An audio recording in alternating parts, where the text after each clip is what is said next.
एबटाबाद में संगदिल बाप ने मुबैना तौर पर अपने 3 बच्चों को जहर देकर कत्ल कर दिया। एबटाबाद की काखान कॉलोनी में बाप ने मुबैना तौर पर अपने 3 बच्चों और बीवी को जहर दे दिया, जबकि खुद भी जहर खाकर खुदकुशी की कोशिश की। बदकिस्मती से तीनों बच्चे मौके पर जाँ बहक हो गए। मियां और बीवी को तशवीशनाक हालत में अयूब मेडिकल कॉम्प्लेक्स अस्पताल मुंतकिल कर दिया गया। बच्चों की लाशें DHQ अस्पताल में रखी गई हैं। थाना मीरपुर पुलिस ने तफ्तीश का आगाज कर दिया।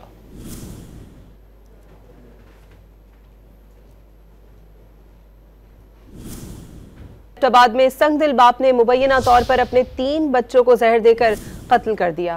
एबटाबाद की काखान कॉलोनी में बाप ने मुबैना तौर पर अपने 3 बच्चों और बीवी को जहर दे दिया, जबकि खुद भी जहर खाकर खुदकुशी की कोशिश की।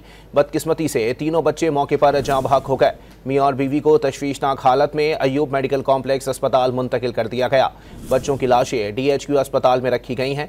थाना मीरपुर पुलिस ने तफ्तीश का आगाज कर दिया।